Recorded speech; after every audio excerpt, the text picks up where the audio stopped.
नमस्कार दोस्तों, स्वागत है आप सभी का एक बार फिर से आज के न्यू इंटरेस्टिंग वीडियो में। दोस्तों आज का टॉपिक है जो हमारे पास ओबीडी स्कैनर होता है तो इसको हम किस तरीके से चलाना सीखें।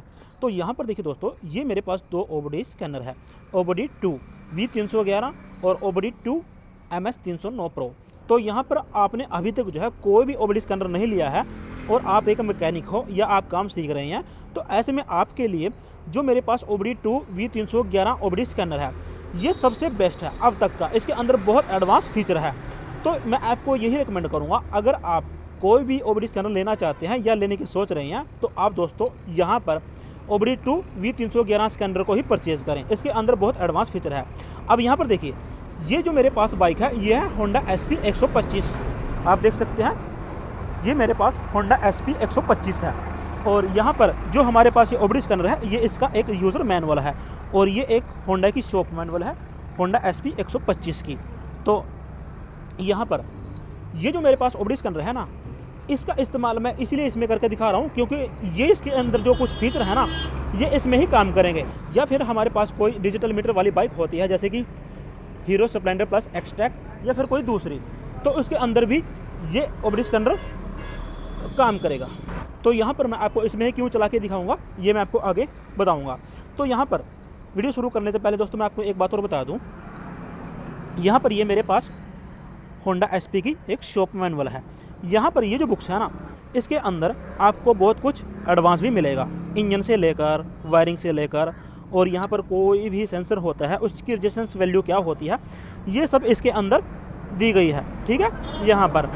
तो अब दूसरी बात, यहाँ पर ये जो बुक है ना इसके अंदर आपको एक वायरिंग डायग्राम का पेज भी देखने को मिलेगा। देखिए मैं आपको दिखा दूं, ये वायरिंग डायग्राम का पेज है। इसके अंदर फुल वायरिंग कहाँ कहाँ पर है और कौन सा सेंसर है, कौन सी तार जो है किस कलर की है, ये सब इसमें आपको जानकारी देखने को मिलेगी। तो अब यहाँ पर दूसरी बात, ये जो बुक है ना अगर आप इसकी PDF लेना चाहते हैं और जो ये वायरिंग डायग्राम का पेज है इसकी PDF लेना चाहते हैं तो मुझे आप कांटेक्ट कर सकते हैं मेरे WhatsApp नंबर पर। तो मेरा WhatsApp नंबर आपको डिस्क्रिप्शन में मिल जाएगा। तो इसके अंदर आपको बहुत अच्छी जानकारी मिलेगी, ठीक है। अब यहाँ पर बात करते हैं हम अपने ओबीडी स्कैनर की। तो यहाँ पर अगर आप इसको लेना चाहते हैं तो मैंने डिस्क्रिप्शन में एक WhatsApp नंबर दिया हुआ है, आप वहाँ पर जाकर जो है उससे कॉन्टैक्ट कर सकते हैं और इस ओबीडी स्कैनर को परचेज कर सकते हैं। तो मैं अब इसको यहाँ पर रख लेता हूँ। तो अब यहाँ पर जो ये मेरे पास ओबीडी स्कैनर है और यहाँ पर ये इसकी एक डाटा केबल है, यहाँ पर ये 11 in 1 है, ठीक है। यहाँ पर ये 11 कपलर वाली है और यहाँ पर इसके ऊपर टैग भी लगे हुए हैं, ठीक है, आप देख सकते हैं। तो जैसे कि ये हमारे पास होंडा बाइक है, होंडा की SP 125। तो यहाँ पर ये कपलर इसके साथ आपने अटैच कर देना है, यहाँ पर ऐसे इसको आप इसमें अटैच कर दें। तो जैसे ही आप इसको अटैच करेंगे यहाँ पर इसकी डिस्प्ले ऑन हो जाएगी। तो यहाँ पर जो इसके अंदर ये फंक्शन है, फीचर हैं, तो इनके बारे में हमें जानना बहुत ही ज़रूरी है। तो अब यहाँ पर देखिए, मैं सबसे पहले आपको यही दिखा दूँ, इसका इंटरफेस आपको कुछ इस तरीके का दिखाई देगा। तो यहाँ पर सबसे बड़ी इसकी यही खासियत है, ये जो हमारे पास ओबीडी स्कैनर है V311 इसकी यहाँ पर बहुत बड़ी डिस्प्ले है, कलरफुल 2.8 इंच की जो है इसकी ये कलरफुल डिस्प्ले है। और इसके अंदर यहाँ पर ये 6 बटन दिए गए हैं। और जो मेरे पास ये दूसरा है, मैं आपको इसकी भी डिस्प्ले चेक करा देता हूँ, कभी आपके मन में ये डाउट रहे कि ये कैसा है। तो ये जो है ना ये तो कलरफुल है, आप देख सकते हैं, कलरफुल डिस्प्ले के साथ आपको मिलेगा। और जो ये दूसरे वाला है मैं इसको भी आपको चेक करा देता हूँ। यहाँ पर सिंपली आपने जो है इसके साथ इसको ऐसे कनेक्ट कर देना है। यहाँ पर ये आपको कुछ इस तरीके का देखने को मिलेगा। सिर्फ ये जो है यहाँ पर जैसे कि नॉर्मल हमारी पहली ब्लैक एंड वाइट डिस्प्ले होती है, ये ऐसे देखने को आपको मिलेगी, ठीक है। तो चलो मैं इसको यहाँ से डिस्कनेक्ट कर लेता हूँ और इस वाले को यहाँ पर कनेक्ट कर देता हूँ। तो यहाँ पर जैसे ही आप कनेक्ट करेंगे ये यहाँ पर कनेक्ट हो जाएगा। तो अब बात करते हैं इसके फंक्शन की। तो यहाँ पर सबसे पहले जो इसका ये फंक्शन है वो है ओबीडी डायग्नोज, और दूसरा है यहाँ पर डाटा स्ट्रीमिंग के लिए, तीसरा है DTC लुकअप के लिए, अगला है IM के लिए, और पांचवा है टूल सेटअप के लिए, छठा फीचर इसमें हेल्प के लिए। तो सबसे पहले हम इस पर ही क्लिक करेंगे। इससे पहले मैं आपको यहाँ पर दिखा दूँ, इसके अंदर आपको 6 बटन देखने को मिलेंगे, DTC, IM, 2 एरो के निशान अप डाउन के लिए, ये एग्जिस्ट, ये एंटर। तो सबसे पहला जो इसका ये है OBD डायग्नोस। तो यहाँ पर हम एंटर करेंगे। एंटर करने के बाद कुछ प्रोसेसिंग होगी, कुछ ही सेकंड के अंदर यहाँ पर ये इसके साथ कनेक्ट हो जाएगा। तो यहाँ पर अगर इसके अंदर कोई फॉल्ट होगा तो ये हमें पहले ही यहाँ पर दिखा देगा, DTC S in this ECU। अगर यहाँ पर होता 1 फॉल्ट, 2 फॉल्ट, 3 फॉल्ट तो ये हमें यहाँ पर दिखा देता, लेकिन अभी यहाँ पर 0 है। ठीक है, अब इसके बाद आपने करना क्या है, जो मैंने आपको दिखाया, यहाँ पर मैं इसको बैक कर लेता हूँ पहले। यहाँ पर जैसे ही मैं इसको बैक करेंगे, ये इसका जो पहला फीचर है OBD डायग्नोस, इस पर आपने एंटर कर देना है। जैसे ही एंटर करेंगे प्रोसेसिंग होगी, एंटरिंग सिस्टम, और यहाँ पर लिखा हुआ आ जाएगा मॉनिटर स्टेटस, और इसके बाद दोबारा आपने एंटर करना है। तो यहाँ पर जैसे ही आप एंटर करेंगे, यहाँ पर इसके कुछ फंक्शन निकल के आएंगे, read codes, erase codes, IM read lines, data streaming, freeze frame, voltage test, vehicle information. तो इसका जो सबसे पहला फीचर है, जो हमें सबसे ज़्यादा ज़रूरत पड़ती है, वो है रीड कोड्स की। तो यहाँ पर मैं एंटर करूँगा, तो यहाँ पर अगर मान लो इस बाइक के अंदर कोई फॉल्ट होगा तो ये हमें स्कैन करके बता देगा। तो यहाँ पर इसके अंदर जो अगले फंक्शन निकले हैं, रीड कोड्स के दौरान करंट, DTCS, पेंडिंग, परमानेंट। तो आपने ये दोनों छोड़ देने हैं, पहले वाले पे ही आपने क्लिक करना है, करंट DTC से। तो यहाँ पर जैसे ही आप एंटर करेंगे, यहाँ पर प्रोसेसिंग होगी, तो अगर इसके अंदर कोई फॉल्ट होता किसी सेंसर से लेकर, तो यहाँ पर ये हमें दिखा देता। तो अब मैं क्या करूँगा, मान लो किसी एक सेंसर की यहाँ पर तार हटा देता हूँ।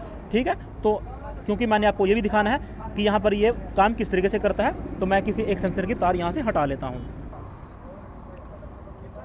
तो अब मैंने यहाँ पर जो है इसकी एक सेंसर की तार हटा दी है। तो आपने क्या करना है, इसको एग्जिस्ट करना है, बैक हो जाएगा ये।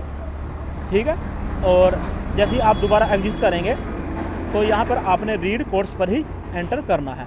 तो जैसे ही आप रीड कोड्स पर एंटर करेंगे और पहले ही करंट DTC पे एंटर करेंगे, तो यहाँ पर प्रोसेसिंग होगी।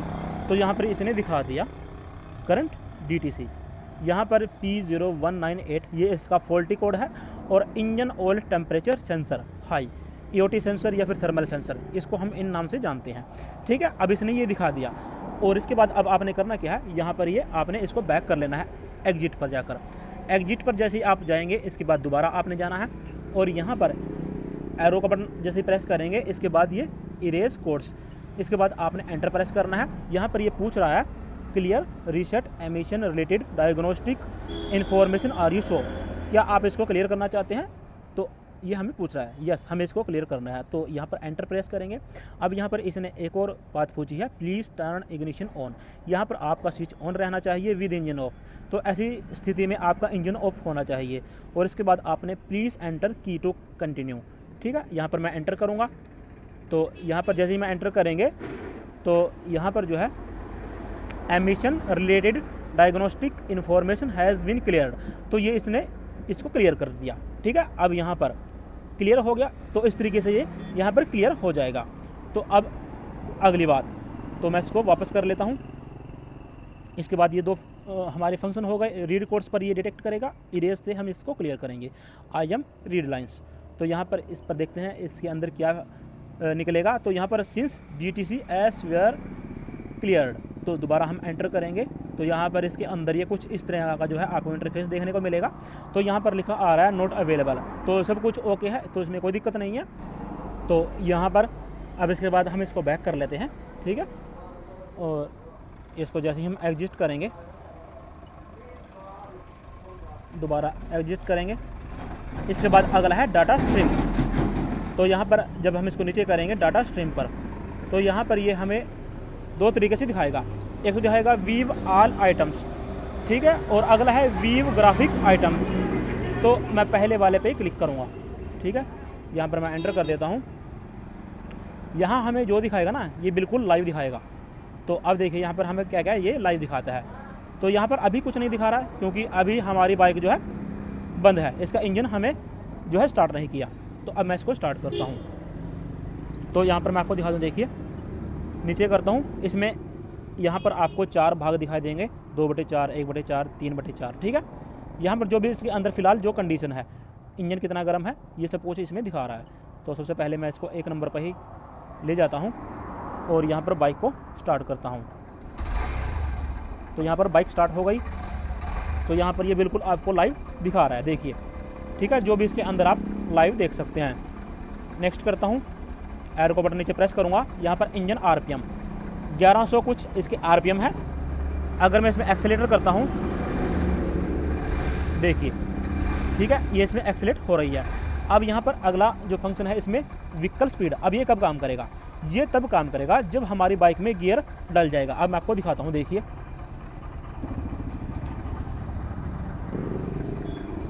तो यहाँ पर देखिए गियर में डालो भाई इसको। तो यहाँ पर देखिए हमने इसको गियर में डाल दिया है। यहाँ पर ये अब हमें किलोमीटर के हिसाब से स्पीड दिखा रहा है, ठीक है, यहाँ पर बिल्कुल एक्यूरेट व्हीकल स्पीड। अब देखिए इतनी स्पीड में हमारा जो है इसका टायर घूम रहा है, ठीक है, आप देख सकते हैं। और यहाँ पर जो मैं इसके अंदर एक्सीलेटर दूंगा, देखिए यहाँ पर देखिए इतनी स्पीड तक ये जा रही है, इसको डिटेक्ट करके ये बता रही है, ठीक है। अब इसको न्यूट्रल कर दो भाई, तो इसी तरीके से आपके मीटर में शो होगी। अब इसके बाद यहाँ पर ignition timing advance for cylinder, यहाँ पर ये 28.5 डिग्री जो है टेम्परेचर दिखा रहा है, ठीक है। और इसके बाद इनटेक एयर टेम्परेचर, इसके बाद एब्सोल्यूट थ्रोटल पोजीशन। इसका मतलब है कि हमारी जो स्टम थ्रोटल है वो इस वक्त किस कंडीशन में है, किस पोजीशन में है। मान लो इतनी खुली है, इतनी खुली है, इतनी खुली है, ये इसका काम होता है। तो मैं जैसे ही यहाँ पर एक्सीलेटर करूँगा तो यहाँ पर जो 9.87 जैसे कि ये रीडिंग आ रही है परसेंटेज के हिसाब से, ये उसी से हिसाब से बढ़ जाएगी। देखिए यहाँ पर देखा आपने, यहाँ पर RPM आपको ज़्यादा हुए दिखाई देंगे और यहाँ पर ये कितनी थ्रोटल खुली हुई है, ये इसका काम है। अब नेक्स्ट करता हूँ। नेक्स्ट करने पर ये हमें यहाँ पर दिखा देगा ऑक्सीजन सेंसर आउटपुट वोल्टेज। इसी तरीके से ये जो है हमें कार में दिखाएगा, जो लाइव डाटा हम इसमें देख रहे हैं, ठीक है। अब यहाँ पर ये सब कुछ इसमें दिखा रहा है। अब यहाँ पर देखिए मैं इसको दोबारा नेक्स्ट करता हूँ। 4 पॉइंट यहाँ पर जो भाग है 4/4 का, तो नेक्स्ट करता हूँ। यहाँ पर बीप की साउंड आनी बहुत ज़रूरी है। यहाँ पर देखिए इंजन ऑयल टेम्परेचर, यहाँ पर जो हमारा इंजन है अभी कितना गर्म हो रहा है, ठीक है, जो इसमें सेंसर लगा है। तो यहाँ पर ये जैसे जैसे गर्म होता चले जाएगा ये हमें दिखाता रहेगा। तो यहाँ पर ये इसका काम है, ठीक है, लाइव डाटा में। अब इसको मैं बैक कर लेता हूँ। आपने एग्जिट वाला बटन दबाना है जिससे ये बैक हो जाए।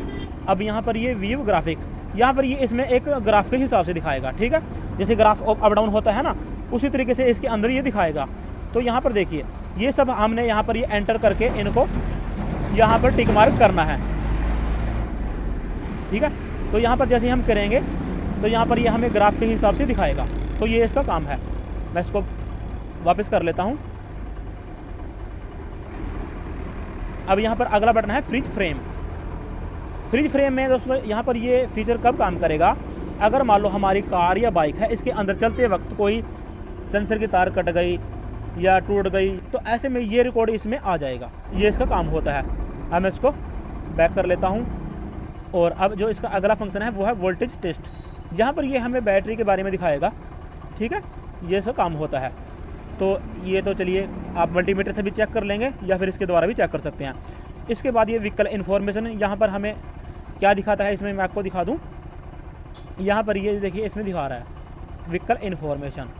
ये इसमें फुल डिटेल नहीं दिखाएगा क्योंकि यहाँ पर ये एक प्राइवेसी के लिए होता है। अब इसको बैक करेंगे। अब यहाँ पर ये डाटा स्ट्रीमिंग के लिए, ये भी इसमें जो है डाटा स्ट्रीमिंग के लिए दिया गया है, ठीक है। यहाँ पर प्रोसेसिंग होगी और जो इसमें ये डाटा स्ट्रीमिंग दिखाएगा यहाँ पर व्यू ग्राफिक के हिसाब से दिखाएगा, ठीक है। यहाँ पर तो यहाँ पर जैसे ये लोडिंग होगी तो ये हमें दिखा देगा इसके अंदर जो फंक्शन उसमें था, यहाँ पर ये शॉर्टकट दिया गया है, ठीक है। यहाँ पर ये जैसे हम टिक मार्क करेंगे यहाँ पर ग्राफ बन के आ जाएगा। इसको वापस कर लेता हूँ। अगला फंक्शन है DTC लुकअप। इस पर देखते हैं क्या है। यहाँ पर ये इसके अंदर ये एक ऐसा फीचर है, मान लो जैसे कि कोई भी कोड होता है, मान लो P0108, मान लो उदाहरण के तौर पे मैं यहाँ पर लिख देता हूँ P0108, ठीक है। अब ये नहीं पता कि हमारे पास ये कोड क्या है, कोई भी कोड होगा आपकी किसी भी बाइक का, आप इसमें वो कोड एंटर करेंगे और यहाँ पर ये जैसे ही आपने एंटर किया यहाँ पर तो ये कोड हमें लिखा हुआ आ जाएगा। इसके बारे में full detail, manifold, absolute pressure, biometric pressure, circuit high, ये इसके बारे में डिटेल है। ये तो यहाँ पर ये इस तरीके से आपको कोड दिखा देगा, ये इसका काम होता है। ठीक है, अब इसको मैं बैक कर लेता हूँ। अगला फीचर इसमें IM, इसको हम देख लेते हैं। इसमें क्या है, यहाँ पर एंट्री सिस्टम है, यहाँ पर कुछ ये शॉर्टकट दिया गया है यहाँ पर ये, ठीक है, और ये DTC के लिए ये शॉर्टकट है। तो यहाँ पर वही आ गया पहले वाला फीचर जो मैंने आपको पहले वाले में दिखाया। तो इसको भी मैं वापस कर लेता हूँ। अब इसके बाद टूल सेटअप, इसमें क्या है, इसमें भी हम देख लेते हैं टूल सेटअप में क्या है। यहाँ पर यूनिट मेजर, यहाँ पर language, beep, device, self test, ये इसमें कुछ फंक्शन है। अगर मान लो आपको ये लगता है यहाँ पर इसके अंदर कुछ प्रॉब्लम आ गई, ये बटन काम नहीं कर रहे, तो यहाँ पर हम एंटर करेंगे। तो यहाँ पर जैसे ही आप एंटर करेंगे, स्क्रीन टेस्ट एंटर करेंगे, यहाँ पर स्क्रीन जो है कलरफुल होती चली जाएगी, अपने अलग अलग रंग दिखाएगी। ठीक है, इसको मैं एग्जिट कर लेता हूँ। और यहाँ पर की टेस्ट का ये काम है, आपने ये बटन दबाया, यहाँ पर ये लिखा हुआ आ गया, DTC दबाया, ये लिखा हुआ आ गया, एरो, अप, डाउन, एंटर, ये इसके काम होते हैं। ठीक है, एग्जिट यानी कि एस्केप, एग्जिट, तो इसको 2 बार आप प्रेस करेंगे तो यहाँ पर ये वापस आ जाएगा। अब दोबारा मैं इसको वापस कर लेता हूँ। तो यहाँ पर ये बीप है, तो अगर आप कोई दूसरी भाषा में इसको चलाना चाहते हैं तो यहाँ पर ये लैंग्वेज इसमें दी गई है। तो फिलहाल तो इसको हम इंग्लिश में ही चलाएंगे। अब इसके बाद अगला जो इसका फंक्शन है वो है हेल्प का। हेल्प में हमें क्या दिखाता है, यहाँ पर ये जो है हमें दिखाएगा टूल इन्फॉर्मेशन, यहाँ पर इसके अंदर कौन सा सॉफ्टवेयर चला हुआ है। यहाँ पर जैसे कि आपका मोबाइल है, इसके अंदर कौन सा सॉफ्टवेयर लगा है, software version V1.5, hardware version V1.5। तो यहाँ पर अगर इसके अंदर कोई नया मान लो वर्जन आ जाता है, जैसे कि आपका मोबाइल हो, तो आप उसको वाईफाई से या अपने इंटरनेट से अपडेट कर सकते हैं। तो यहाँ पर जो मैंने आपको पहले दिखा दिया, ये जो हमारे पास इसकी एक यूज़र मैनुअल होती है, यहाँ पर इसमें दिया गया है। तो आपने क्या करना है, अपने लैपटॉप PC के साथ कनेक्ट करना है। कुछ इस तरीके का इंटरफेस आएगा, यहाँ पर क्लिक करेंगे और इसके बाद जैसे आप एंटर करेंगे तो इसमें आपको यहाँ पर ये नया अपडेट दिख जाएगा, तो आप इसको अपडेट कर सकते हैं। ठीक है, तो यहाँ पर Type-C डाटा केबल आपके इसमें लग जाएगी और PC में जैसे ही आप कनेक्ट करेंगे तो यहाँ पर इसके बारे में जानकारी आ जाएगी। ये सब का काम होता है। अब यहाँ पर दोस्तों देखिए जो मैंने आपको दिखाया, तो इस तरीके से दोस्तों ये जो है काम करता है। ठीक है, ये इसकी पूरी जानकारी है। कोई भी दोस्तों जो हमारे पास OBD स्कैनर होता है वो इसी तरीके से काम करता है। तो मैं आपको इसमें यही रिकमेंड करूँगा, अगर आप कोई OBD स्कैनर लेने की सोच रहे हैं या लेना चाहते हैं तो आप यहाँ पर ये OBD2 V311 को ही परचेज़ करें। ये मुझे बहुत ही बेस्ट लगा और बहुत ही एडवांस है।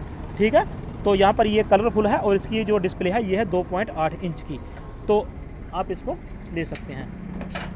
तो दोस्तों इस तरीके से आप जो है इसको चलाना सीख जाएंगे जब आप इसको अपने आप चलाएंगे। तो इस तरीके से ये वर्क होता है। तो इसके अंदर ये फीचर होते हैं जो मैंने आपको दिखा दिए। अब दोस्तों मैं आपको इसमें एक बात और बता दूं, अगर आप कोई भी PDF लेना चाहते हैं, shop manual PDF, basic PDF या फिर वायरिंग डायग्राम PDF होंडा की, तो मैं आपको दे सकता हूं। मेरे पास ये अवेलेबल है। ठीक है, आप मुझे व्हाट्सएप पे कांटेक्ट कर सकते हैं। मेरा व्हाट्सएप नंबर डिस्क्रिप्शन में दिया हुआ है। और यहाँ पर अगर आप हीरो की लेना चाहते हैं, TVS की लेना चाहते हैं तो वो भी आपको मिल जाएगी। तो फिलहाल दोस्तों मैं आपको इसमें यही जानकारी दे रहा था। अगर आप कोई भी OBD स्कैनर लेना चाहते हैं तो आप इसको परचेज़ कर सकते हैं। तो जो आज मैंने दोस्तों आपको इसमें जानकारी दी, इसको चलाना बताया, तो उम्मीद करता हूँ दोस्तों वीडियो आपको बहुत ही पसंद आया होगा। अगर आया है तो प्लीज़ इसको लाइक कर देना, शेयर कर देना, और चैनल पर पहली बार हो तो चैनल को सब्सक्राइब भी जरूर कर देना। साथ ही दोस्तों हमारे फेसबुक पेज और इंस्टाग्राम को भी फॉलो कर लेना। तो दोस्तों अगर आपका इस वीडियो से लेकर कोई ना कोई सवाल जवाब है तो मुझे आप कमेंट बॉक्स में पूछ सकते हैं, मैं आपका रिप्लाई देने की पूरी कोशिश करूँगा। तो चलिए दोस्तों वीडियो देखने के लिए आप सबका दिल से धन्यवाद। आप सबका दिन शुभ रहे। जय हिंद, वंदे मातरम।